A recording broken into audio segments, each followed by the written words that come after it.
ಶಕ್ತಿ, ಪ್ರಚಂಡತೆ ಮತ್ತು ರಕ್ಷಣೆಯ ದೈವಿಕ ರೂಪವಾದ ಬೇತಾಳೇಶ್ವರಿ ದೇವಿ ಭಕ್ತರ ಮನದಲ್ಲಿ ಅಪಾರ ನಂಬಿಕೆ ಬೆಳಕಾಗಿ ನೆಲೆಸಿರುವ ದೇವತೆ.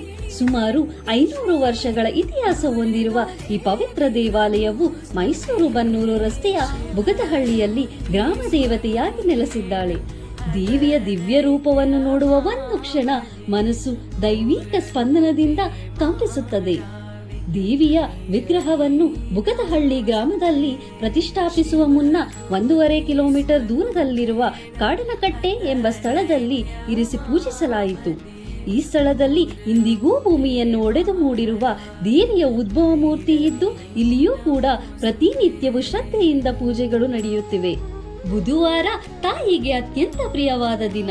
ಪ್ರತಿ ಬುಧವಾರದಂದು ಬೆಳಗಿನ ಬ್ರಹ್ಮ ಮುಹೂರ್ತದಲ್ಲಿ ಹೂವಿನ ಅಲಂಕಾರದಿಂದ ತಾಯಿಯನ್ನು ಅಲಂಕರಿಸಿ ವಿಭಿನ್ನ ವೈಭವದಿಂದ ವಿಶೇಷ ಪೂಜೆ ಸಲ್ಲಿಸಲಾಗುತ್ತದೆ. ಈ ದಿನ ಕಾಡನಕಟ್ಟೆಯ ದೇವಾಲಯದಲ್ಲಿಯೂ ಪವಿತ್ರ ಪೂಜೆಗಳು ನೆರವೇರುತ್ತವೆ. ದೇವಿಯ ದರ್ಶನಕ್ಕಾಗಿ ದೂರದೂರಿನಿಂದ ಭಕ್ತರು ಉತ್ಸಾಹದಿಂದ ಆಗಮಿಸಿ ತಾಯಿಯ ಅನುಗ್ರಹವನ್ನು ಪಡೆಯುತ್ತಾರೆ. ಪ್ರತಿ ಬುಧವಾರ ಬರುವ ಭಕ್ತರಿಗಾಗಿ ಬೆಳಗಿನ ಉಪಹಾರ ಹಾಗೂ ಮಧ್ಯಾಹ್ನದ ಪ್ರಸಾದದ ವ್ಯವಸ್ಥೆಯನ್ನು ಶ್ರೀ ಬೇತಾಳೇಶ್ವರಿ ದೇವಾಲಯದ ಟ್ರಸ್ಟ್ ವತಿಯಿಂದ ಆಯೋಜಿಸಲಾಗಿದೆ. ನಮ್ಮ ಮೈಸೂರಿನ ರಾಜರು ದೇವಿಯನ್ನು ಅತೀವ ಭಕ್ತಿಯಿಂದ ಪೂಜಿಸುತ್ತಿದ್ದರು. ಅವರ ಧಾರ್ಮಿಕ ನಿಷ್ಠೆ ಫಲವಾಗಿ ಈ ಪವಿತ್ರ ದೇವಾಲಯದ ನವೀಕರಣ ಕಾರ್ಯ ನಡೆಯಿತು. ಇಂದು ಅವರಂತೆಯೇ ನೂರಾರು ಭಕ್ತರು ತಮ್ಮ ಕುಟುಂಬದ ಸಮೃದ್ಧಿ ಹಾಗೂ ಕೆಟ್ಟ ದೃಷ್ಟಿಯಿಂದ ರಕ್ಷಣೆ ದೊರಕುತ್ತದೆ ಎಂಬ ನಂಬಿಕೆಯೊಂದಿಗೆ ದೇವಿಯಲ್ಲಿ ಹೂವು ಪ್ರಸಾದವನ್ನು ಬೇಡುತ್ತಾರೆ. ಇದಲ್ಲದೆ ನವ ದಂಪತಿಗಳು ತಮ್ಮ ಹೊಸ ಬದುಕಿನ ಪ್ರಾರಂಭದಲ್ಲಿ ದೇವಾಲಯಕ್ಕೆ ಬಂದು ಸಂಬಂಧ ಮಾಲೆ ಹಾಕಿಸಿಕೊಳ್ಳುವುದರಿಂದ ಪರಸ್ಪರರಲ್ಲಿ ಬಾಂಧವ್ಯ ಗಟ್ಟಿಯಾಗುತ್ತದೆ ಎಂಬ ನಂಬಿಕೆ. ಸಂತಾನ ಭಾಗ್ಯಕ್ಕಾಗಿಯೂ ಸಹ ದೇವಿಯನ್ನು ಶ್ರದ್ಧೆ ಭಕ್ತಿಯಿಂದ ಪೂಜಿಸಿ ಪಿನ್ ಅಂದರೆ ಫಲಪ್ರಸಾದವನ್ನು ಪಡೆಯುವುದರಿಂದ ಕಾರ್ಯಸಿದ್ಧಿಯಾಗುತ್ತದೆ ಎಂಬ ನಂಬಿಕೆಯೂ ಇದೆ. ವರ್ಷದಲ್ಲಿ 3 ಜಾತ್ರೆ ನಡೆಯುವುದು ಇಲ್ಲಿನ ವೈಶಿಷ್ಟ್ಯ. ಈ ಜಾತ್ರೆಗಳನ್ನು 4 ಗ್ರಾಮಗಳು ಸೇರಿ ಅದ್ದೂರಿಯಾಗಿ ಆಚರಿಸಲಿದ್ದು, ಚಿಕ್ಕ ಜಾತ್ರೆಯನ್ನು ಪ್ರತಿ ವರ್ಷ ಶ್ರಾವಣ ಮಾಸದಲ್ಲಿ ಆಶ್ಲೇಷ ಮಳೆಯು ಆರಂಭವಾದ ನಂತರ ಆಚರಿಸಲಾಗುತ್ತದೆ. ಈ ದಿನ ದೇವಸ್ಥಾನದ ತ್ರಿಕೋನ ಆಕಾರದ ಕನ್ಯಕನ್ನಡಿ ಎಂಬ ದೈವಿಕ ಅಂಶವನ್ನು ಮೆರವಣಿಗೆ ಮಾಡುತ್ತಾರೆ. ಇದು ದೊಡ್ಡ ಜಾತ್ರೆಗೆ ಆಧ್ಯಾತ್ಮಿಕ ತಯಾರಿ ಎಂಬ ಪ್ರತೀತಿ ಇದೆ. ಇದಾದ ನಂತರ ಕಾರ್ತೀಕ ಮಾಸದಲ್ಲಿ ದೊಡ್ಡ ಜಾತ್ರೆಯ ಆರಂಭ. ಈ ಜಾತ್ರೆಗೆ ಮುನ್ನಡಿಯಾಗಿ 20 ದಿನಗಳ ಮುಂಚೆ ಅಂದರೆ ಕಾರ್ತೀಕ ಮಾಸದ ದೀಪಾವಳಿಯ ನಂತರ ಬರುವ ಬುಧವಾರದಂದು ಕರಕಲು ಎಂಬ ಆಚರಣೆ ಮಾಡುತ್ತಾರೆ. ಗ್ರಾಮಸ್ಥರು, ಚಿಕ್ಕ ಮಕ್ಕಳು ರಾತ್ರಿ ಇಡೀ ವಾದ್ಯಗಳ ಸಮೇತ ಮಾರಿ ಕುಣಿತ ಮಾಡಿ ದೇವಿಗೆ ಭಕ್ತಿಯ ಸಮರ್ಪಣೆ ಮಾಡುತ್ತಾರೆ. ಗ್ರಾಮೀಣ ಸೊಗಡು ಎಷ್ಟು ಚಂದವಲ್ಲವೇ! ಈ ಆಚರಣೆಯು ಗ್ರಾಮಸ್ಥರ ಏಕತೆ ಮತ್ತು ಸಂಸ್ಕೃತಿಯ ಸಂಕೇತ.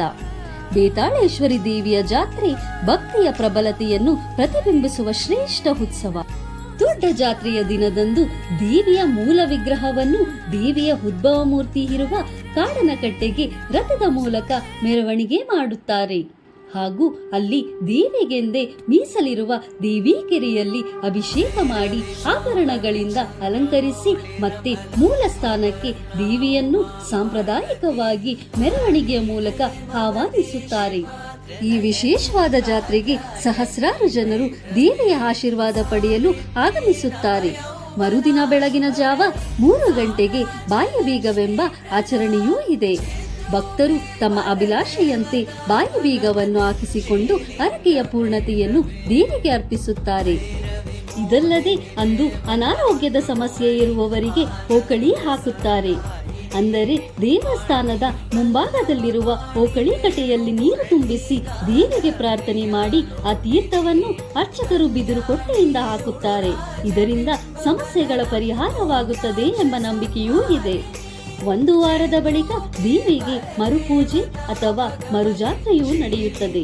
ಅಂದು ಸುತ್ತಮುತ್ತಲಿನ ಜನ ದೇವಿಗೆ ಅರ್ಪಿಸಲೆಂದು ತಮ್ಮ ತೋಟದಲ್ಲಿ ಹೊಸದಾಗಿ ಚಿಗುರಿರುವ ಹೊಂಬಾಳೆ, ಬಾಳೆಗೊನೆ ಹೀಗೆ ಹಲವಾರು ಹಣ್ಣು ಹಂಪಲು ದವಸ ಧಾನ್ಯಗಳನ್ನು ನೀಡುತ್ತಾರೆ.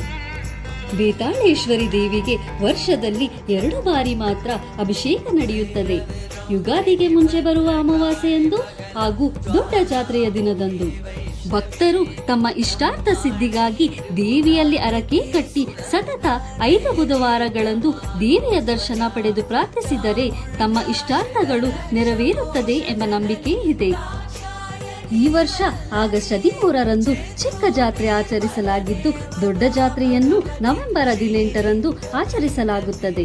ಹೀಗೆ ನಮ್ಮ ಜೊತೆ ನಿಮ್ಮ ದೈವಿಕ ಪಯಣಕ್ಕಾಗಿ ನಮ್ಮ ಚಾನೆಲ್ನನ್ನು ಸಬ್ಸ್ಕ್ರೈಬ್ ಮಾಡಿ, ಶೇರ್ ಮಾಡಿ.